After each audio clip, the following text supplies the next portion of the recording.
जय हिंद साथियों, आप सभी का स्वागत करते हैं आपके अपने चैनल ASGK20 में। हम जीडी एग्जाम को क्रैक करने के लिए कुछ ऐसे चुनिंदा इंपॉर्टेंट क्वेश्चंस की बात करेंगे जो आपको 100% गारंटी के साथ अपने एग्जाम में देखने को मिलेंगे। तो मैं कहूंगा साथियों, इन सभी सवालों को आप तैयार कीजिएगा और अपने एग्जाम को बहुत आसानी से क्रैक कीजिएगा।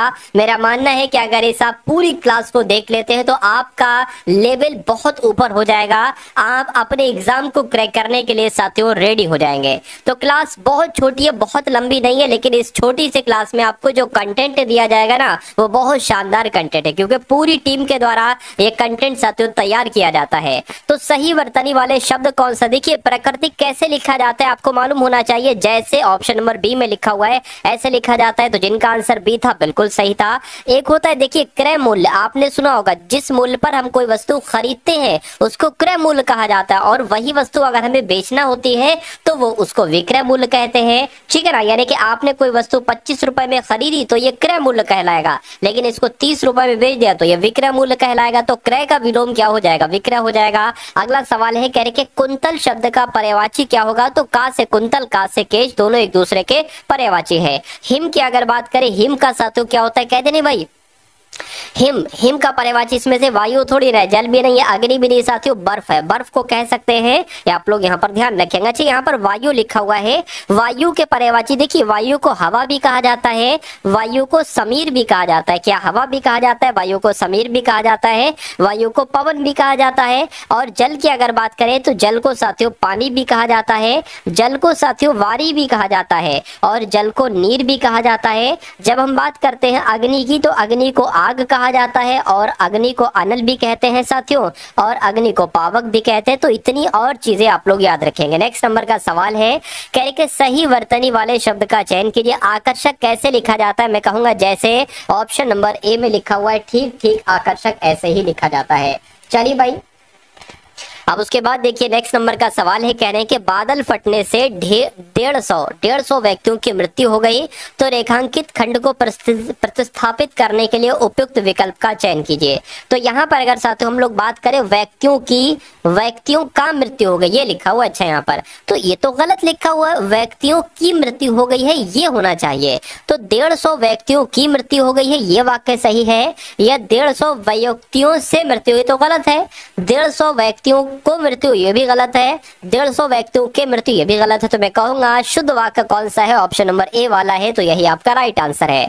उसके बाद देखिए, आटे दाल का भाव मालूम होना, इस मुहावरे का मतलब क्या होता है मुझे बताइए। आटे और दाल का भाव बताना नहीं, महंगाई का बढ़ना या कठिनाई का ज्ञान होना। बिल्कुल साथियों, कहते नहीं है जो लगभग अभी जो थोड़े से जवान हुए कहते हैं भाई अभी तुम्हें कुछ दिन बाद आटे दाल का भाव मालूम पड़ेगा, यानी कि तुम्हारे ऊपर कठिनाई पड़ेगी ना तो तुमको मालूम पड़ेगा। तो कठिनाई का ज्ञान होना यानी कि आटे दाल का भाव मालूम होना, जिनका भी आंसर सी है मैं कहूंगा बिल्कुल करेक्ट है। उसके बाद देखिए, दिए गए वाक्य का वह भाग याद करें जिसमें कोई त्रुटि है। तो लिखा हुआ है साथियों, सामान्य जनता को जागृत करने के लिए पुस्तकें प्रकाशित किए जा रहे हैं। तो यहाँ पर देखिए किए जा रहे हैं, क्या दिक्कत आपको बताने साथियों। क्या देखिए, प्रकाशित किए जा रहे हैं नहीं आना चाहिए, प्रकाशित की जा रही हैं। क्या प्रकाशित की जा रही हैं ये होना चाहिए। तो दिक्कत कहां पर है साथियों? यहाँ पर है अशुद्धि, तो यही आपका क्या होगा? यही आपका बिल्कुल करेक्ट आंसर हो जाएगा भाई। बहुत बढ़िया, वेरी गुड क्लास। दिए गए शब्द का विलोम आपसे यहाँ पर पूछा जा रहा है,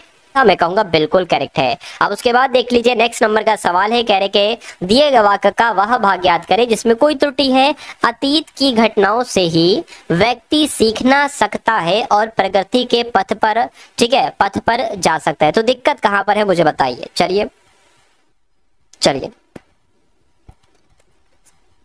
व्यक्ति, ठीक है, व्यक्ति सीख सकता है ये होना चाहिए, व्यक्ति सीखना सकता है ये थोड़ी ना होगा। तो दिक्कत कहां पर है? यहाँ पर है, ये मैंने आपको बता दिया। उसके बाद देखिए, हमें पेड़ पौधों की देखभाल करनी चाहिए, या हमें पेड़ पौधों की पिटाई, भाई पिटाई तो बिल्कुल नहीं, उपेक्षा भी नहीं, कटाई भी नहीं, मैं कहूंगा देखभाल यहाँ पर बिल्कुल सही तरीके से शब्द आ जाएगा। उसके बाद देख लीजिए अगला सवाल है, कह रहे कि ऋतु परिवर्तन के कारण मनाए जाने वाले त्योहार हमें प्रकृति से निकट ले आते हैं। ये बात तो बिल्कुल सही है साथियों, ठीक है। अब दिक्कत की अगर बात करें ना, तो प्रकृति से निकट ले आते, ये नहीं होना चाहिए, प्रकृति के निकट ले आते। तो ये देखिए, ये जो कॉन्सेप्ट यहाँ पर आ रहे हैं ना, ये आपको मजबूती देंगे। यानी कि अगर यही और यही कॉन्सेप्ट आएंगे, कोई ऊपर रॉकेट साइंस थोड़ी ना आएगी। जो आप यहाँ पर पढ़ रहे हो ना, यही सारे क्वेश्चंस आएंगे। और मैं जो आपको पढ़ा रहा हूँ, मैं साथियों आपको जो बेस है ना, आपका बेस वो प्रीवियस ईयर का बेस है। यानी कि जो लेटेस्ट एसएससी जीडी के एग्जाम हुए हैं 2024 में ही हुए, फरवरी महीने में हुए थे, ठीक है। लगभग वहां पर मेरे हिसाब से शायद 40 शिफ्ट हुई थी। तो उन्हीं को 40-45 जितने भी शिफ्ट हुई थी, उन्हीं को बेस बनाकर साथियों मैं आपको क्वेश्चंस तैयार करवाता हूं और उन्हीं का बेस बनाकर आपको पढ़ाता हूं कि अगर वैसा ही, क्योंकि उसमें 2024 के फरवरी में जो पेपर हुआ था और 2025 के जनवरी में पेपर होगा, इसमें बहुत अधिक फर्क नहीं होगा, 19-20 का फर्क होगा। और ये फर्क भी साथियों मैंने रखता हूं, मैं ध्यान से आपको सब कुछ करवा दूंगा, बस आपको बने रहना है। तो अगर आपने अभी तक इस वीडियो को लाइक नहीं किया तो वीडियो को लाइक कर दीजिए। और अगर चैनल पर साथियों नए हैं तो चैनल को जब सब्सक्राइब करेंगे तभी तो साथियों वीडियोस आपको मिल पाएंगे, क्लासेस आपको मिल पाएंगे। तो बहुत अच्छे तरीके से साथियों आपको इन सभी क्लासेस को देखना है। खैर, प्रकृति से निकट ले जाते नहीं होना चाहिए, प्रकृति के निकट ले जाते ये होना चाहिए। और ऐसा कहां पर लिखा हुआ है? ऐसा ऑप्शन नंबर ए में लिखा हुआ है। तो यही आपका राइट आंसर है। अगला सवाल है, कह रहे कि कम खाने वाले को क्या कहा जाता है, मुझे बताइए। देखिए, शाकाहारी जो सात्विक भोजन करता है ना, उसको साथियों शाकाहारी कहा जाता है। जो मांस वगैरह खाता है उसको मांसाहारी कहा जाता है, ठीक है। और सर्वाहारी की जब हम बात करते हैं तो सर्वाहारी क्या, ये शाकाहारी भी होते हैं। जो सर्वाहारी होते हैं ना, ये शाकाहारी भी होते हैं और ये मांसाहारी भी होते हैं। यानी कि एक ऐसा बंदा जो साग सब्जी भी खाता है, जो मांस भी खाता है, उसको सर्वाहारी कहा जाता है। अल्प का मतलब होता है साथियों कम, ठीक है। आहार यानी कि कम खाने वाले को अल्पाहारी कहा जाता है। इस प्रकार जिनका आंसर ऑप्शन नंबर सी में कहूंगा बिल्कुल करेक्ट आपका आंसर है। नेक्स्ट नंबर का सवाल है, कहा जा रहा है कि आग में घी डालना, इस मुहावरे का मतलब क्या होगा बताइए। आग जलाना नहीं, आग में घी डालकर हवन करना नहीं, क्रोध को और भड़काना। बिल्कुल सही साथियों, गुस्से को और बढ़ाना ही कहलाया जाता है आग में घी डालना। भाई तुम तो आग में घी डालने का काम कर रहे हो, ठीक है। यानी कि तुम तो गुस्से को और बढ़ाने का काम कर रहे हो। मैं उसकी सुंदरता को देखकर मुग्ध हो गया, या उसकी बेबसी को, देखिए बेबसी को देखकर मुग्ध थोड़ी ना हुआ जाए, ना क्रोध को देखकर मुग्ध हुआ जाता है, ना विफलता को देखकर मुग्ध हुआ जाता है। मैं कहूंगा सुंदरता को देखकर मुग्ध हुआ जा सकता है। इसलिए जिनका आंसर ए है बिल्कुल करेक्ट है। अगला सवाल आपके स्क्रीन पर कह रहे कि सेठ जी मंदिर में गए, उन्होंने यहाँ आकर गरीबों को कंबल बांटे। अब आपको दिक्कत यहाँ पर बताना है साथियों, दिक्कत कहाँ पर है? यहाँ आकर गरीबों, यहाँ पर साथियों दिक्कत है, मुझे बताइए। चलिए देखिए, सेठ जी मंदिर में गए, उन्होंने वहां जाकर, यहाँ आकर थोड़ी ना होगा, उन्होंने वहां जाकर गरीबों को कंबल बांटे, ये होना चाहिए। और ऐसा कहां पर लिखा हुआ है? ऑप्शन नंबर ए में लिखा हुआ है। उसके बाद देखिए अगला सवाल है, कह रहे कि गौरव सौरभ की उपेक्षा अधिक मोटा है, या अपेक्षा आएगा, मान्यता आएगा, या साथियों ज्यादा आएगा? क्या यहाँ पर आएगा मुझे बता दीजिए आप लोग। तो यहाँ पर अपेक्षा आएगा कि गौरव सौरभ की अपेक्षा अधिक मोटा है। आंसर आपका बी के साथ जाएगा। नेक्स्ट नंबर का सवाल है, कह रहे हैं साथियों मन की शक्ति वैसे तो प्रकृति की देन है, फिर भी इसकी आंशिक निर्माण माता पिता पर निर्भर करती है। दिए गए वाक्य का वो भाग बताइए जिसमें कोई त्रुटि है, मुझे बताइए। चलिए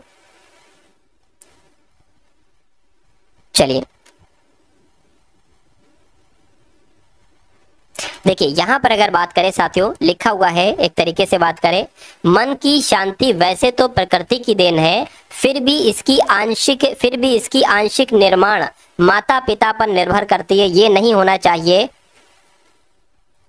ठीक है। इसका आंशिक निर्माण होना चाहिए, इसकी नहीं आना चाहिए। यहाँ पर क्या आना चाहिए? इसका आंशिक निर्माण माता पिता पर निर्भर करता है, ये होना चाहिए। और ये कहाँ पर लिखा हुआ है? मैं कहूंगा दिक्कत ऑप्शन नंबर ए वाले में है। चलिए भाई, उसके बाद देखिए अगले नंबर का सवाल है आपकी स्क्रीन पर। ये थोड़ा सा दिक्कत हो गया, अधूरा क्वेश्चन है, चलिए कोई दिक्कत नहीं है।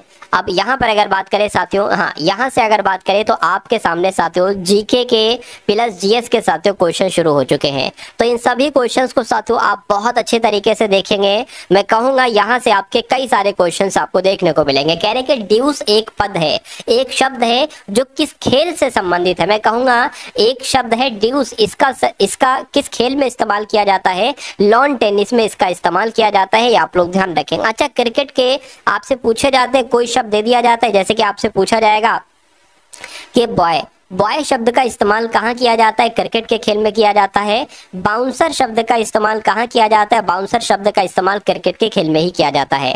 ठीक है ना, ये चीजें आप लोग ध्यान रखेंगे। नेक्स्ट नंबर का सवाल है, कहा जा रहा है आपसे कि निम्नलिखित में से कौन शास्त्रीय नृत्य नहीं है? तो मुझे बता दीजिए साथियों, शास्त्रीय नृत्य इनमें से कौन सा नहीं है? फटाफट आप लोग यहाँ पर बताइए। चलिए देखिए, कालबेलिया एक शास्त्रीय नृत्य नहीं है, ये एक लोक नृत्य है। क्या है साथियों? ये एक लोक नृत्य है, ये आप लोग ध्यान रखेंगे। और ये कहाँ का लोक नृत्य है? ये तो राजस्थान का लोक नृत्य है, ये तो राजस्थान का लोक नृत्य है। कथकली एक शास्त्रीय नृत्य है, ओडिसी ओडिशा का शास्त्रीय नृत्य है, और कथक की बात करें तो ये उत्तर प्रदेश का शास्त्रीय नृत्य है। ठीक है ना, लेकिन अगर बात करें कालबेलिया नहीं है तो नहीं है, तो यही आपका राइट आंसर, आंसर ए के साथ जाएगा। चलिए भाई, उसके बाद देखिए अगला सवाल है, आपके स्क्रीन पर देखिए और बताइए राइट आंसर क्या होगा। कह रहे निम्नलिखित विकल्पों में से भारत में हिमालय का सबसे ऊंचा पर्वत शिखर कौन सा है? तो अगर भारत की बात करते हैं तो भारत में जो हिमालय का सबसे ऊंचा पर्वत शिखर है वो कंचनजंगा है। क्या है साथियों? कंचनजंगा है, ये आप सभी लोग याद रखेंगे। दुनिया के हिसाब से ये तीसरा सबसे ऊंचा पर्वत है। इसकी साथियों एक तरीके से 8586 मीटर इसकी ऊंचाई है, और भारत में हिमालय की सबसे ऊंची पर्वत चोटी है। ठीक है ना, चलिए खैर। अच्छा, दुनिया का सबसे ऊंचा पर्वत शिखर कौन सा है? तो माउंट एवरेस्ट है, ये भी आप लोग ध्यान रखेंगे। इसकी 8848 मीटर ऊंचाई है, ये भी आपको मालूम होना चाहिए। उसके बाद देखिए, भारत रत्न से सम्मानित एकमात्र पाकिस्तानी नागरिक कौन थे? तो ये बहुत इंपॉर्टेंट क्वेश्चन आपके एग्जाम में कई बार पूछा जा चुका है, आप लोग ध्यान रखेंगे।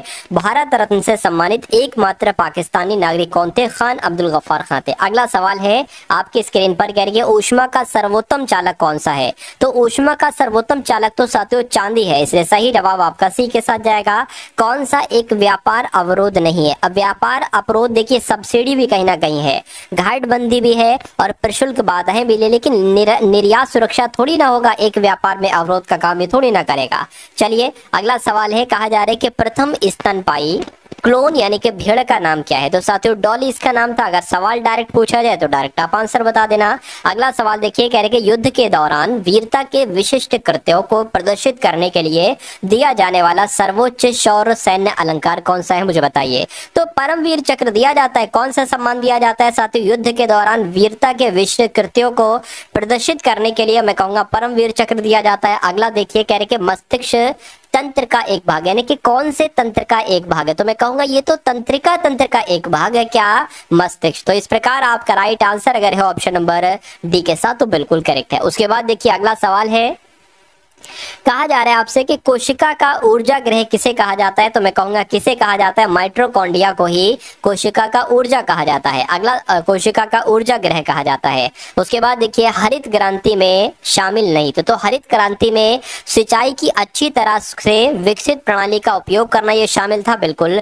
गाँव की सड़कों का उन्नयन करना ये शामिल नहीं था हरित क्रांति में। कृषि में उन्नत तकनीक का उपयोग करना ये भी हरित क्रांति में शामिल था, और बीजों की अधिक उपज देने वाली इसमें ये भी शामिल थी। तो मैं कहूंगा ये वाला ऑप्शन गलत है, ये शामिल नहीं था, तो यही आपका राइट आंसर हो जाएगा। साथियों, ये जो क्वेश्चंस मैं आपको बता रहा हूं, ये समझा रहा हूं, ये कहीं ना कहीं आपके मनोमस्तिष्क में स्टोर होते जा रहे हैं, आपको मालूम पड़ रहा हो या ना मालूम पड़ रहा हो। भारतीय जनता पार्टी की उत्पत्ति भारतीय जनसंघ से हुई है, जिसकी स्थापना कब हुई? यानी कि भारतीय जनता पार्टी की स्थापना साथियों कब हुई, ये आपसे यहाँ पर साथियों पूछा जा रहा है। तो क्या हो सकता है, इस सवाल का जवाब बताने की कोशिश करेंगे आप सभी लोग। चलिए भाई, अच्छा क्या पूछा जा रहा है कि सॉरी ये नहीं पूछा जा रहा है कि वैसे तो अगर बात करें भारतीय जनता पार्टी की स्थापना 1951 में की गई थी, लेकिन किसके द्वारा की गई थी? तो मैं कहूंगा श्यामा प्रसाद मुखर्जी के द्वारा की गई थी, ये आप लोग ध्यान रखेंगे। अगला सवाल है, कह रहे कि पीएमजीवाई का विस्तारित रूप क्या है? नाम इसका आपसे यहाँ पर पूछा जा रहा है। तो इसको प्रधानमंत्री ग्रामोदय योजना कहा जाता है। राइट आंसर आपका ऑप्शन नंबर ए के साथ जाएगा। अगला सवाल है, कह रहे कि विश्व का सबसे बड़ा लोकतंत्र है कहाँ का? तो अपने देश भारत का लोकतंत्र विश्व का सबसे बड़ा लोकतंत्र है। कह रहे कि गरबा एक लोक नृत्य है जिसकी उत्पत्ति हुई थी। तो मैं कहूंगा गरबा की उत्पत्ति जो हुई थी वो गुजरात से हुई थी। कहां से हुई थी साथियों? गुजरात से हुई थी। कह रहे कि स्वतंत्रता के बाद भारत के पहले उप प्रधानमंत्री कौन बने? तो स्वतंत्रता के बाद की अगर बात करें, भारत के पहले उप प्रधानमंत्री कौन बने? सरदार वल्लभ भाई पटेल बने। ये आपको मालूम होना चाहिए। केरल का फसल कटाई का त्योहार है। हर एक राज्य का फसल कटाई का त्योहार अलग होता है। तो केरल की जब हम बात करते हैं तो ओणम है। उसके बाद देखिए, उत्तरी भारतीय मैदान की दलदली पेटी को किसके रूप में जाना जाता है? तो किसके रूप में जाना जाता है? मैं कहूंगा तराई क्षेत्र के रूप में जाना जाता है। राइट आंसर आपका ए के साथ जाएगा। मनुष्यों में ऑक्सीजन के परिवहन के लिए जिम्मेदार है। तो क्या जिम्मेदार है? हीमोग्लोबिन जिम्मेदार है। राइट आंसर आपका डी के साथ। भारत में किसकी जनसंख्या वाले राज्यों के अधिक प्रतिनिधि मिलते हैं? क्या भारत में निम्न आय की जनसंख्या वाले अधिक प्रतिनिधि मिलते हैं, या छोटे आकार की जनसंख्या वाले, या अधिक आय वाले, या बड़े आकार वाले? तो यहाँ पर अगर ये सवाल आपके एग्जाम में आता है तो आपको बताना है कि भारत में बड़े आकार की जनसंख्या वाले राज्यों के अधिक प्रतिनिधि मिलते हैं। राइट आंसर आपका ऑप्शन नंबर डी के साथ जाएगा। अगला सवाल देखिए, कह रहे कि हिमालय की उच्च उच्चावच श्रेणियों में विशाल घास के मैदानों को क्या कहा जाता है? भावर, बारूद, बुग्याल? मैं कहूंगा साथियों बुग्याल कहा जाता है। राइट आंसर आपका ऑप्शन नंबर सी के साथ जाएगा। उसके बाद देखिए, अब यहाँ पर अगर बात करें तो आपके सामने साथियों रीजनिंग के क्वेश्चन शुरू हो चुके हैं। कौन से क्वेश्चन शुरू हो चुके हैं? रीजनिंग के क्वेश्चन देखेंगे तो इन सभी रीजनिंग के कॉन्सेप्ट को देखिएगा। मैं कहूंगा कि यही कॉन्सेप्ट आपको आपके एग्जाम में देखने को मिलने वाले हैं। ठीक है ना? चलिए, तो पहला सवाल रीजनिंग का है। कह रहे कि ए सी जी से डी एफ डी हुआ है, तो सी आई यू से क्या हो सकता है? मुझे यहाँ पर बताइए। देखिए, ये ए से मैं लिख देता हूँ, ए 1 पर होता है, सी 3 पर होता है, जी 7 पर होता है, उसी प्रकार डी 4 पर होता है, एफ 6 पर होता है, डी 4 पर होता है। यहाँ पर 1 से साथियों 4 हुआ है, यानी कि 3 की बढ़ोतरी, 3 से 6 हुआ है, फिर 3 की बढ़ोतरी। अच्छा, यहाँ पर 7 से 4 हुआ, यानी कि 3 घटा है। यहाँ पर तो बड़ा है, यहाँ पर बड़ा है, लेकिन यहाँ पर घटा दिया गया। तो ऐसे ही हम इसमें 3 बढ़ाएंगे तो ये एफ आ जाएगा, इसमें 3 बढ़ाएंगे आई में तो एल आ जाएगा, इसमें 3 घटाएंगे तो कितना आ जाना चाहिए? 18, यानी कि आर आ जाना चाहिए, यानी कि एफ एल आर कहां पर लिखा हुआ है? मैं कहूंगा F L R option number B में लिखा हुआ है। तो ये क्या होगा? ये आपका बिल्कुल करेक्ट आंसर हो जाएगा। आगे उसके बाद देखिए साथियों, नेक्स्ट नंबर का सवाल है, UNHAPPY को PPYAHNU लिखा जाता है, उसी प्रकार FALLAC को क्या लिखा जाएगा? ये आपसे यहाँ पर पूछा जा रहा है। देखिए, यहाँ पर अगर साथियों हम बात करें कि यहाँ पर आखिर कैसे होगा, क्या होगा साथियों, देखिए यहाँ पर अगर बात करें, जो अनहैप्पी लिखा है ना, तो UN लिख लिया, H लिख लिया, A लिख लिया, PP लिख लिया और Y लिख लिया। अब इसी के नीचे इन लेटर्स को लिख दीजिए। तो PP है तो PP लिख लिया, उसके बाद साथियों Y लिख लिया, उसके बाद A लिख लिया, उसके बाद H लिख लिया, फिर N लिख लिया और फिर साथियों U लिख लिया। अब यहाँ पर आप देखेंगे साथियों कि आखिर लॉजिक क्या लगा है, तो थोड़ा सा ध्यान से देखिए। जैसे कि ये U यहाँ पर है ना, तो ये U यहाँ पर लिख दिया, सबसे अंत में, शुरू वाला सबसे अंत में। ये N यहाँ पर लिख दिया, ये H यहाँ पर लिख दिया, ये A यहाँ पर लिख दिया। अब क्या किया गया, ये P की बात करें तो ये P यहाँ पर और ये P साथियों यहाँ पर और ये Y यहाँ पर। तो यही चीज आपको यहाँ पर साथियों करना है। देखिए 1 2 3 4 5 6 7 7 लेटर हैं। सबसे पहले क्या किया गया था कि ये जो है ना सबसे अंत में आएगा, यानी कि F यहाँ पर आ जाएगा, A यहाँ पर आ जाएगा, L यहाँ पर आ जाएगा और ये वाला L यहाँ पर आ जाएगा। उसके बाद ये वाले लेटर यहाँ पर आए थे, यानी कि A साथियों यहाँ पर आएगा, C यहाँ पर आएगा और Y यहाँ पर आएगा। तो अब आपको देखना है ऐसा कौन से ऑप्शन में लिखा हुआ है ACYLLAF। मैं कहूँगा ऐसा ऑप्शन नंबर A में लिखा हुआ है, A में नहीं साथियों B में लिखा हुआ है। तो जिनका भी आंसर जो लोग यहाँ पर ऑप्शन नंबर B के साथ है बिल्कुल करेक्ट है। नेक्स्ट नंबर का सवाल है, अब यहाँ पर देखिए साथियों बहुत इंपॉर्टेंट क्वेश्चन है और इस कॉन्सेप्ट पर आपसे सवाल पूछा जाएगा। तो इस कॉन्सेप्ट को तैयार कर लीजिए साथियों अपने एग्जाम से पहले। क्या कहा जा रहा है, कह रहे कि सभी पुतली कौवे हैं। तो सभी पुतली कौवे हैं कैसे बनाया जाएगा, ये मैं आपको साथियों समझा देता हूं। देखिए मान लीजिए ये क्या होगा, ये हो गई साथियों पुतली। तो जितनी भी साथियों पुतलियां हैं ना, ये सभी के सभी पुतलियां क्या हैं, कौवे हैं। और ये क्या होगा, ये साथियों कौवे हो गए। तो सभी पुतलियां कौवे हैं, ऐसे बन गया। कह रहे कि सभी बिल्लियां कौवे हैं। मान लीजिए साथियों बिल्लियां आपके ये हो गई और कहा जा रहा है कि सभी बिल्लियां कौवे हैं, तो सभी बिल्लियां यहाँ पर कौवे हो गई। अब निष्कर्ष को पढ़िए और मुझे बताइए कौन सा निष्कर्ष सही है, कौन सा निष्कर्ष गलत है। कह रहे कि कुछ बिल्लियां पुतली हैं, कुछ देखिए कुछ बिल्लियां पुतली हैं। तो मैं कहूंगा कुछ बिल्लियां पुतली हैं नहीं है, बिल्लियां यहाँ पर है, पुतलियां यहाँ पर है। उसके बाद कह रहे हैं कि कोई बिल्ली पुतली नहीं है, कोई बिल्ली पुतली। अच्छा यहाँ पर दोनों चीजें क्या कही गई, अपोजिट। कुछ बिल्लियां पुतली हैं, कोई बिल्ली पुतली नहीं है, तो दोनों में से एक बात सही होगी। तो जब कंडीशन ऐसी फंस जाए कि साथियों कुछ ये हैं, कुछ ये हैं और कुछ ये नहीं, ऐसे करके मतलब आ जाए कुछ बिल्लियां पुतली हैं कोई बिल्ली पुतली नहीं है, तो दोनों में से एक बात ही तो सही होगी।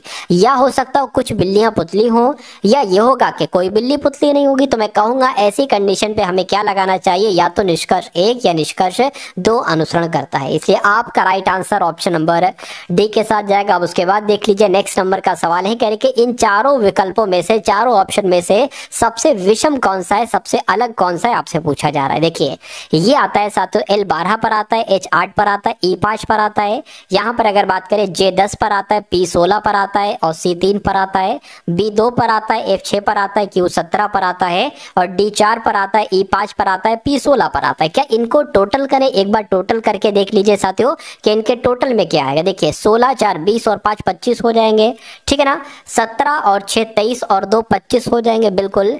अब यहाँ पर अगर बात करें साथियों 16 19 हो जाएंगे, ये साथियों 25 नहीं हो रहे हैं। इसकी बात करें 20 ये 25, बिल्कुल ये भी 25 हो जाए, यानी कि यहाँ 25 यहाँ 25 यहाँ 25। तो मैं कह सकता हूँ कि कौन सा विकल्प सबसे अलग है, सबसे विषम है, सबसे भिन्न है, तो ऑप्शन नंबर बी वाला विकल्प सबसे अलग है, सबसे भिन्न है। चलिए उसके बाद देखिए साथियों नेक्स्ट नंबर का सवाल है आपकी स्क्रीन पर। इस सवाल को देखिए, कह रहे 22 से जैसे कि 625 बनाया गया है, उसी प्रकार 13 को क्या बनाया जा सकता है, 144 221 256 या साथियों 169। देखिए यहाँ पर मैं कहूंगा कि जो 625 होता है ना, ये 25 का स्क्वायर होता है। तो बस साथियों 22 में अगर आप 3 मिला देते हैं तो 25 बन जाता है, उसका स्क्वायर कर देना है।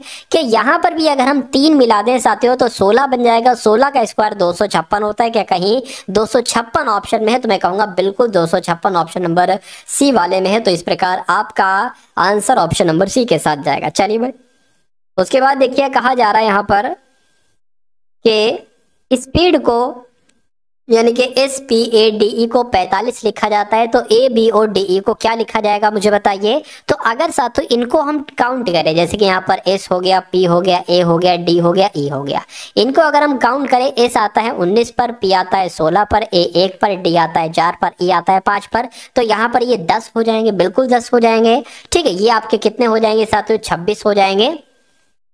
26 और 19 कितने हो जाएंगे, मैं कहूंगा साथियों ये तो 45 हो जाएंगे, और ये 45 ही तो लिखा हुआ है। यानी कि इन सब का टोटल कर दो भाई, 1 + 2 + 15 + 4 + 5, तो कितने हो जाएंगे जरा देखिए साथियों। ये 15 और ये कितने हो गए साथियों, 24 हो गए, 24 25 26 और 1 27 हो गए। तो 27 के ऑप्शन में है, मैं कहूंगा बिल्कुल ऑप्शन में, ऑप्शन नंबर डी वाले में है। अब अगला सवाल देखिए आपके स्क्रीन पर है, आपसे पूछा जा रहा है कि 8 मित्र हैं।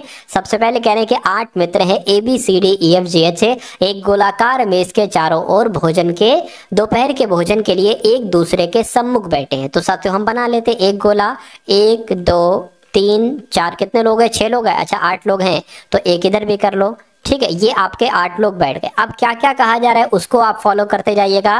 कहने के AF के व्यवसाय प्रतिमुख है। प्रतिमुख का मतलब एक तरीके से हो जाएगा, अगर साथियों हम A को यहाँ पर बैठा लें, ठीक है, A को यहाँ पर बैठा लें तो F को साथियों यहाँ पर बैठाना पड़ेगा, इसका मतलब ये होता है।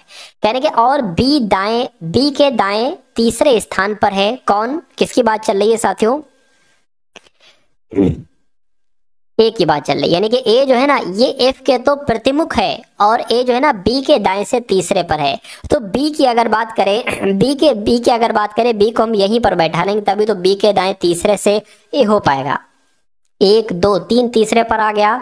चलिए भाई उसके बाद क्या कह रहे हैं, उसके बाद कह रहे हैं कि F और D के बीच में G है। तो F और D, देखिए अगर हम D यहाँ पर बनाएंगे तो यहाँ पर G आना चाहिए, इसलिए हम साथियों D यहाँ पर बनाएंगे। F और D के बीच में G है, यानी कि G यहाँ पर आ जाएगा। उसके बाद कहने के D के बाएं H है, तो D के बाएं कौन हो गया, H हो गया। कहने के C और A के बीच में E है, तो C और A के बीच में कौन हो जाएगा, E हो जाएगा। यानी कि 8 लोग थे, 8 लोगों को मैंने बैठा दिया। कहने के C के दाएं से तीसरे स्थान पर कौन है, तो C किधर गया, C के दाएं से तीसरे स्थान पर तो H है। तो क्या H आंसर होगा, मैं कहूंगा बिल्कुल साथियों H आपका यहाँ पर बिल्कुल करेक्ट आंसर हो जाएगा। उसके बाद देखिए अगला सवाल है, कहा जा रहा है यहाँ पर कि म्यांमार का संबंध जैसे क्यात से है वैसे ही पाकिस्तान का संबंध क्या होगा। तो म्यांमार की मुद्रा है साथियों ये क्यात, यानी कि म्यांमार की मुद्रा क्यात है, तो उसी प्रकार पाकिस्तान की मुद्रा क्या है, मैं कहूंगा रुपया है। इसलिए राइट आंसर आपका ऑप्शन नंबर सी हो जाएगा। नेक्स्ट नंबर का सवाल देखिए, कह रहे कि 3 है, उसके बाद 16 है, उसके बाद 29 है, उसके बाद 42 है, तो आपको बताने कि उसके अगला नंबर कौन सा होना चाहिए, ठीक है ना। तो यहाँ पर साथियों कैसा क्या कॉन्सेप्ट लगा है साथियों जरा देखकर मुझे बताइए।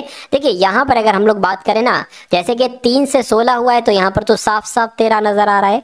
यहाँ पर 16 से 29 हुआ, यहाँ पर भी 13 बड़ा है। अच्छा यहाँ पर 29 से 42 हुआ है तो 12 1 13, यहाँ पर भी 13 बड़ा, तो जाहिर सी बात है यहाँ पर भी 13 बढ़ेगा। तो 42 13 कितना हो जाएगा, 2 3 5 आपका हो गया, ये 5 हो गया, यानी कि 55 हो गया। कहीं 55 ऑप्शन में बिल्कुल साथियों ऑप्शन नंबर बी वाले में यहाँ पर 55 है। नेक्स्ट नंबर का सवाल है, कहा जा रहा है कि कौन सबसे अलग है, कौन सबसे विषम है, उल्लू, कौवा, शुतुरमुर्ग या चील। देखिए उल्लू उड़ता है, कौवा उड़ता है, चील उड़ता है, लेकिन शुतुरमुर्ग इतना भारी होता है कि वो उड़ ही नहीं सकता। तो कुल मिला के सबसे अलग सबसे विषम कौन सा होगा, ऑप्शन नंबर सी वाला होगा।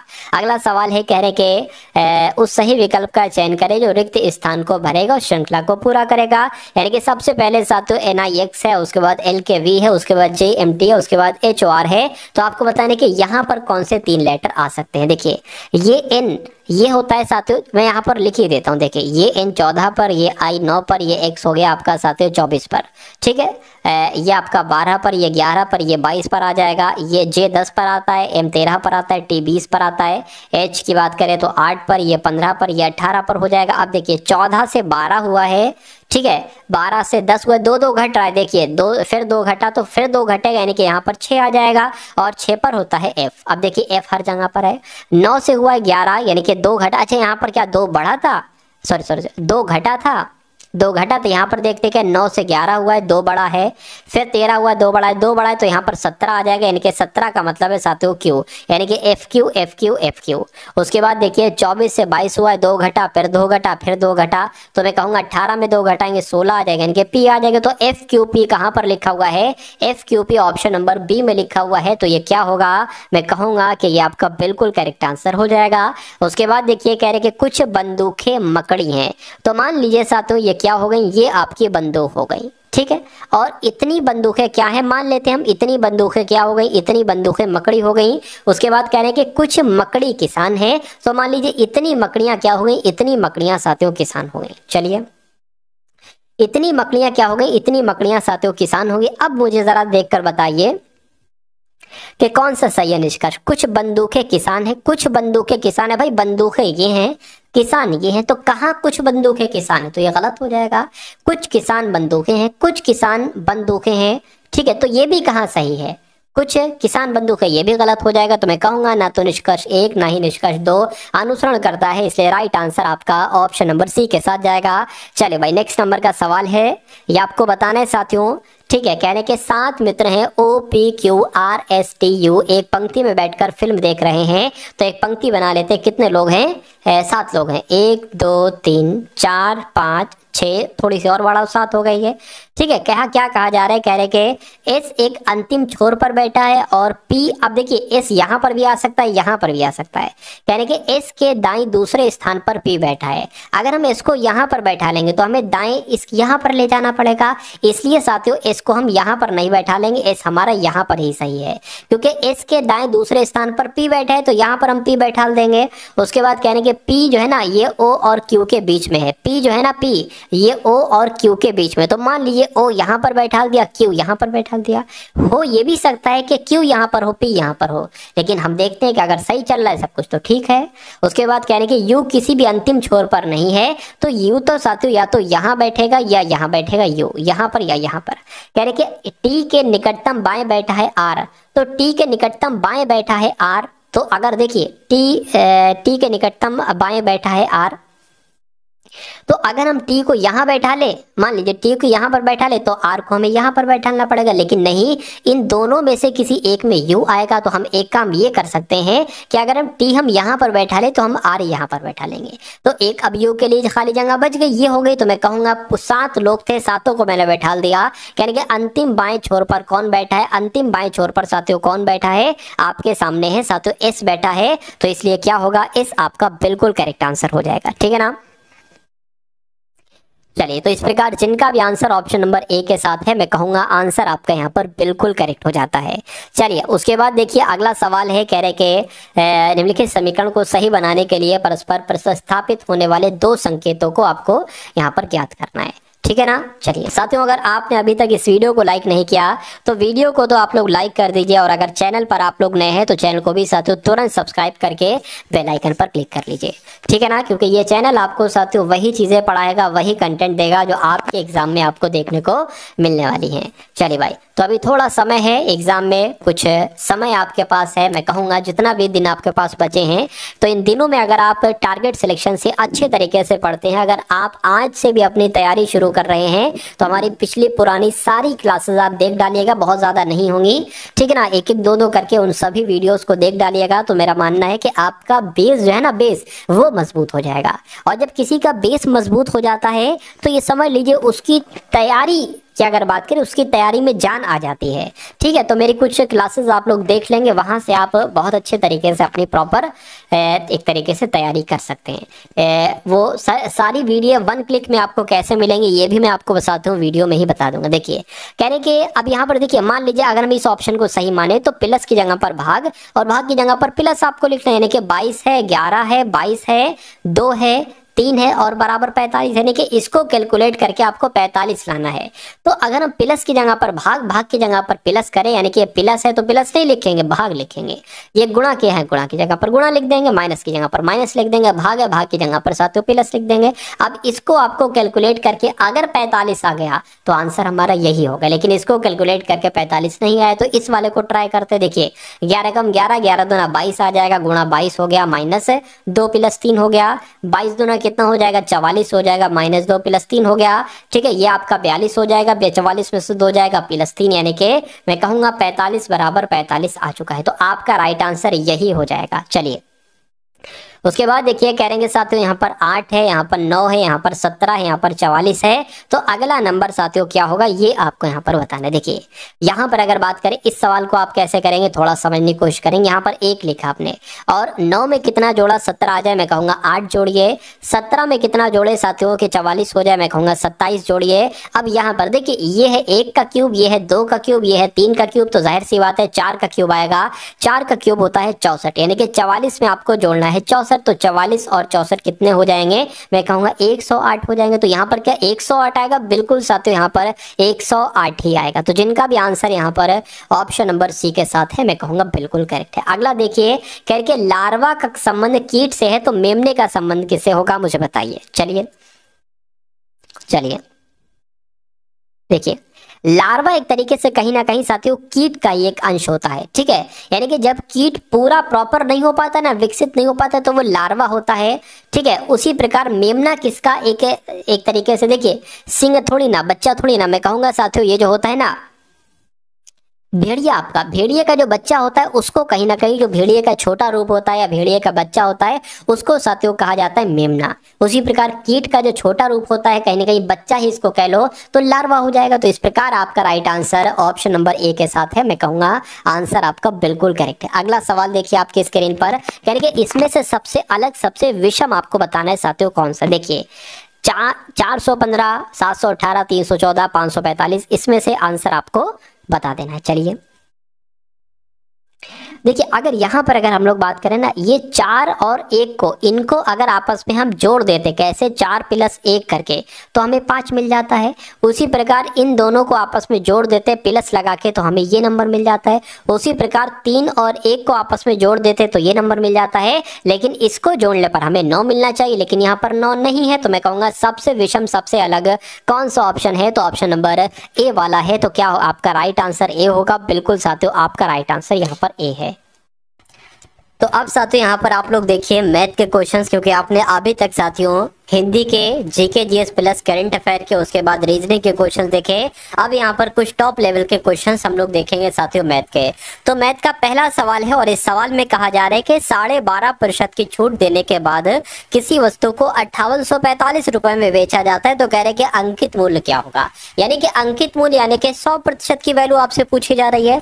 तो अगर किसी वस्तु को 12.5% छूट पर बेचा जा रहा है, मैं आपको बता दूं, देखिए अगर किसी वस्तु को 10% की छूट पर पर बेचा जा रहा है, यानी कि उसको 90% में बेचा जा रहा है। अगर किसी वस्तु को 20% की छूट पर बेचा जा रहा है तो उसको 80% में बेचा जा रहा है, 100 से माइनस करना है। उसी प्रकार अगर किसी वस्तु को 12.5% की छूट से बेचा जा रहा है, यानी कि मैं कहूंगा उसको 87.5% की छूट पर, मतलब उसको 87.5% में बेचा जा रहा है। तो 87.5% की वैल्यू यहाँ पर 5845 दे रखी है, तो यहाँ पर 5845 आपकी हो गई। अब इसको आपको अंकित मूल्य में बताना है ना, यानी कि इसकी 100% की वैल्यू आपसे पूछी जा रही है। तो 5845, इसका अगर बात करें ये 87, अगर हम नीचे रख दें 87%, तो ये 1% की वैल्यू बन गई। अब 100% की वैल्यू हमें बनाना है तो इसको गुणा हम कर देंगे 100 से, बस साथियों बन गई। अब देखिए इस पॉइंट को हटाकर हम यहाँ पर 0 बढ़ा लेंगे। अब इसको बस कट करना है और जो कट करके आएगा वही आपका आंसर हो जाएगा। इसको अगर 5 से कट करें ना तो 5 एकम 5, 5 सत्ते 35, 5 पंजे 25 हो जाएगा। इसको अगर 5 से कट करें, 5 एकम 5, 5 एकम 5 और 3 चला गया 34 हो गया, 5 छंग 30, 5 नीम 45, 0 आ गया। और अगर कट करें साथियों तो 5 तियां 15 हो गया और 5 पंजे 25 हो जाएगा। इसको अगर कट करें तो 5 एकम 5, 5 एकम इसको एक सेकंड, इसको ये आया ना 5 दूना 10 आपका आ जाएगा और 5 तियां 15 आ जाएगा। ठीक है, 5 तियां 15 आ जाएगा, 5 हट्टे 40 आ जाएगा। और अब इसको किससे कट करें, देखिए यहाँ पर 100 भी तो है, तो अगर 100 से देखा जाए साथियों, या इसको 7 से कट करें साथियों, 7 से क्या ये कट हो सकता है, देखिए जरा। हाँ हो जाएगा, 7 पंजे 35 हो गया, 7 तियां 21 हो गया, 2 जाएगा, फिर से 7 तियां 21 हो गया। ठीक है, 2 जाएगा, ये 28 हो जाएगा। ठीक है, 7 चौक आपका कितना हो जाएगा, 28 हो जाएगा। इसको अगर कट करें तो यहाँ पर 20 आ जाएगा, यानी कि 334 की आपको गुणा 20 से कराना है, वही आपका आंसर हो जाएगा। 334 की गुणा आपको 20 से कराना है, 20 से करा लीजिए तो साथियों 8 आ गया, 6 आ गया, 6 आ गया, यानी कि 0 का 0 आ गया। तो मैं कहूंगा 6680 रुपए उसका अंकित मूल्य हो जाएगा। और ये कौन से ऑप्शन में है, मैं कहूंगा ऑप्शन नंबर डी वाले में है। उसके बाद देख लीजिए नेक्स्ट नंबर का साथियों सवाल है आपके स्क्रीन पर। इस सवाल को देखिए और मुझे बताइए कि आपका राइट आंसर यहाँ पर किस ऑप्शन के साथ जाएगा। देखिए यानी कि किसी त्रिभुज की भुजाओं का अनुपात 5:4:3 है। यदि त्रिभुज की परिधि 80 सेंटीमीटर है तब सबसे बड़ी भुजा की लंबाई कितनी होगी। देखिए कोई त्रिभुज है, मान लीजिए साथियों ये त्रिभुज है, ठीक है, और एक अगर मान लीजिए 5 लंबाई है, ये इसकी 4 है, उसकी 3 है, तो त्रिभुज की परिधि, परिधि का मतलब पता क्या होता है, उसकी तीनों भुजाओं का योग, वही तो परिधि होती है। तो अगर हम इसको जोड़े या 5x या 4x या 3x आते हो, ठीक है, 5x + 4x + 3x अगर हम जोड़े तो यही तो परिधि हो जाएगी, यानी कि ये 84 है, तो ये कितना बनेगा साथियों 9 और 3 12 हो जाएगा, यानी कि 12x बराबर कितना आ गया 84 आ गया। तो x की अगर बात करें 12 × 5 = 60, 12 × 6 = 72, 12 × 7 = 84, यानी कि x की वैल्यू 7 आ गई। तो अब अगर आपसे पूछे ये कितनी है तो 5 की गुणा 7 से करा दो, 7 पंजे 35। इसकी अगर आपसे पूछे तो 7 से गुणा करा दो, 7 चौक 28। और इसकी अगर पूछे तो 7 से गुणा करा दो 21। तो सभी की आपको भुजाएं मालूम पड़ गई। तो कहेंगे सबसे बड़ी भुजा की लंबाई यहाँ पर क्या होगी, तो सबसे बड़ी ये होगी, 21 होगी, 28 होगी या 35 होगी। तो मैं कहूंगा 35 होगी। 35 आपका बिल्कुल करेक्ट आंसर हो जाएगा भाई, बहुत बढ़िया, वेरी गुड क्लास। अगला सवाल देखिए, चक्रवृद्धि ब्याज की दर पर 7 वर्षों में कोई राशि स्वयं की 8 गुनी हो जाती है। ये क्वेश्चन की अगर बात करें ना तो किताबों में साथियों इसका बहुत लंबा चौड़ा अजीब और गरीब सॉल्यूशन दे रखा है, लेकिन मैं आपको एक बहुत ट्रिक से समझाने वाला हूँ इस सवाल को, ठीक है। उसके बाद कहने के कितने वर्षों में ये स्वयं की 4096 गुनी हो जाएगी। कभी भी आपको अगर ऐसा दे रखा हो कि चक्रवृद्धि ब्याज लिखा हो और कहा जाए चक्रवृद्धि ब्याज की दर पर इतने वर्षों में कोई राशि इतने गुना हो जाती है, तो कितने वर्षों में वो इतने स्वयं की इतने गुना हो जाएगी। मैं कहूंगा साथियों देखिए अभी वो राशि मान लीजिए 1 है, ठीक है, और 7 वर्षों में वो राशि क्या, 7 वर्षों में वो राशि कितनी हो जाती है, अपने की 8 गुनी हो जाती है। तो कह रहे कि कितने वर्षों में वो राशि स्वयं की 4096 गुनी हो जाएगी। मैं कहूंगा अगले 7 वर्षों में इसकी 8 गुना, अरे भाई इसकी 8 गुना 7 वर्षों में, तो इसकी 8 गुना यानी कि 64 हो जाएगी अगले 7 वर्षों में। मैं कहूंगा 14 सालों में वो अपने की 64 गुना हो जाएगी। अगर बात करें अगले 7 सालों में इसकी 8 गुना हो जाएगी, यानी कि 64 की 8 गुना हो जाएगी। तो कितना आ जाएगा 6 × 36, 6 × 42, 6 × 48, 49, 50, 51, यानी कि अगले 7 वर्षों में वो 512 हो जाएगी। मैं कहूँगा अगले 7 वर्षों में वो इसकी 8 गुना हो जाएगी तो 512 का 8 गुना कितना हो जाएगा, 8 गुना 16, 8 एकम 8, 9, 8 पंजे 40। बिल्कुल साथियों, अगले 7 वर्षों में वो 4096 हो जाएगी। मैं कहूंगा कितने वर्षों में ये इतनी, अच्छा यही पूछा जा रहा है कि 4096 गुनी कितने वर्षों में होगी, तो 4096 गुनी तो हो गई है कितने वर्षों में, 7 वर्ष 7 वर्ष 7 वर्ष 7 वर्ष, इनको जोड़ोगे तो 28 वर्ष आ जाएगा। मैं कहूंगा 28 वर्ष में वो स्वयं की 4096 गुना हो जाएगी। तो इसलिए जिनका भी आंसर ऑप्शन नंबर ए के साथ है, मैं कहूंगा बिल्कुल करेक्ट आपका आंसर है। चलिए भाई, उसके बाद देख लीजिए नेक्स्ट नंबर का सवाल है, कह रहे कि यदि रोहित अकेले 32 दिनों में किसी काम का 1/4 कार्य पूरा करता है, यानी कि वो 32 दिनों में काम का 1/4 ही हिस्सा कर पाता है। अगर मैं आपसे ये कहूं कि अगर वो पूरा काम कितने दिन में करेगा, देखिए ये आधे का आधा काम है, तो अगर मैं कहूं साथियों आधे का आधा काम अगर 32 दिन में कर रहा है तो इसका डबल यानी कि 64 दिन में वो आधा काम कर लेगा, और बचा आधा काम वो 64 दिन और कर लेगा, यानी कि 64 128 हो जाएगा। मैं कहूंगा कि 128 दिन में वो पूरा काम कर लेगा। क्या वो पूरा काम कर लेगा? अच्छा पूछा क्या जा रहा है, देखिए जरा, तो रोहित अकेले पूरे कार्य को कितने दिनों में करेगा? मैं आपको बता चुका हूं वो 128 दिनों में करेगा पूरे कार्य को, इसलिए राइट आंसर जिनका ऑप्शन नंबर बी है बिल्कुल करेक्ट है। अगला सवाल आपके स्क्रीन पर है, देखिए और मुझे बताइए कि आपका राइट आंसर यहाँ पर किस ऑप्शन के साथ जाएगा। कहने के 12,500 रुपए, क्या 12,500 रुपए की राशि पर टी वर्षों में साधारण ब्याज के रूप में 5625 रुपए का ब्याज अर्जित होता है यदि 7.5% दर हो, तो टी का मान क्या है? टी का मतलब है साथियों वर्ष, ठीक है। अब वर्ष की जब हम बात करते हैं, टी की बात करते हैं, तो एक सूत्र होता है साधारण ब्याज गुणा 100 बटे पी और गुणा टी। अब अगर बात करते हैं साथियों, साधारण ब्याज दे रखा है 5625 है, 5625 हो गया, गुणा आपका यहाँ पर 100 लग जाएगा, बटे पी कितना है 12,500 है, तो 12,500 यहाँ पर आ गया, गुणा अगर टी की बात आर की बात करें, सॉरी यहाँ पर टी क्यों लिख दिया मैंने, आर आएगा यहाँ पर तो भाई, क्योंकि 3 चीजें होती है पी आर टी, तो पी हो गया टी हो गया, आर यहाँ पर आ जाएगा, आर यहाँ पर कितना है 7.5%, 7.5% आ गया। अब एक काम करिए, इस पॉइंट को हटाइए, 0 आप बढ़ा लीजिए, ये 2 0 हैं, ये 2 0 कैंसिल हो जाएंगे, ठीक है ना। 5 दूना 10 हो जाएगा, 5 एकम 5, 5 पंजे 25 हो जाएगा, बिल्कुल क्लियर है। अब क्या क्या आपके सामने है, 5625 है, गुणा 2 है, आपके सामने 15 है, गुणा 125 है। इसको अगर 5 से कट करें तो साथियों 5 दूना 10 हो जाएगा, 5 पंजे 25 हो जाएगा, 5 एकम 5, 5 एकम 5, 5 दूना 10, 5 पंजे 25 हो जाएगा। फिर से कट करें, 5 पंजे 25 हो गया, 5 दूना 10, 5 दूना 10, 5 पंजे 25 हो गया। इसको अगर कट करें साथियों कितना आ जाएगा, 5 चौक 20 आ जाएगा, 2 जाएगा, 5 पंजे 25 आ जाएगा, ठीक है ना। 15 एकम 15, 15 3 45, यानी कि 3 दूना 6 वर्ष आपका राइट आंसर हो जाएगा। मैं कहूंगा टी का मान क्या होगा साथियों, 6 वर्ष होगा। तो 6 वर्ष कौन से ऑप्शन में है? ऑप्शन नंबर सी वाले में, सी नहीं बल्कि बी वाले में है। उसके बाद देखिए नेक्स्ट नंबर का सवाल है, आप लोग देखिए साथियों और मुझे बताइए कि आपका राइट आंसर क्या होगा। कह रहे कि एस अनुपात यू अनुपात वी अनुपात डब्ल्यू 2:9:6:7 है, तो S plus U plus V plus W बराबर अगर 864 है, तो S plus U plus W का मान क्या होगा मुझे बताइए। चलिए देखिए, आपसे पूछा जा रहा है कि S plus U plus W कितना होगा। देखिए एस कितना है, एस 2 है तो यहाँ पर 2 आ गया, प्लस यू कितना है, यू की बात करें तो यू 9 है तो यहाँ पर 9 आ गया। डब्ल्यू की अगर बात करते हैं साथियों, डब्ल्यू आपका कितना है, 7 है, 6 नहीं 7 है, तो ये इतना ये आ गया। यानी कि अगर हम यहाँ पर साथियों बात करें, बात करें ये क्या है, ये आपका कितना हो जाएगा 11 और 11 18 हो जाएगा, यानी कि 18x का मान आपसे यहाँ पर पूछा जा रहा है। चलिए कोई दिक्कत नहीं है। अगर यहाँ पर हम बात करें s plus U plus V plus W को जोड़े, यानी कि इन सब को जोड़े और इसका मान है 864, तो 9 2 11 हो गया, 11 2 18 हो गया, ठीक है ना। और 18 अगर बात करते हैं 6 24 हो जाए, यानी कि 24x बराबर कितना है 864 है, ठीक है। तो साथियों x बराबर आपका क्या हो जाएगा 864 बटे 24 हो जाएगा। तो इसको अगर साथियों कट करें, 12 से कट करें, देखे हाँ हो जाएगा, 12 दूना 24 हो जाएगा, 12 सत्ते 84 आपका हो जाएगा, 12 दूना 24 हो, इसको कट करेंगे साथियों 36 आ जाएगा, यानी कि x बराबर साथियों 36 आ चुका है। आपसे पूछा गया जा रहा है, आपसे 18x की वैल्यू पूछी जा रही है, यानी कि एस यू डब्ल्यू 2 7 9 कितना हो जाएगा 18 हो जाएगा। तो 18 की गुणा साथियों 36 से कर दो, ये वाला 36 हो जाएगा।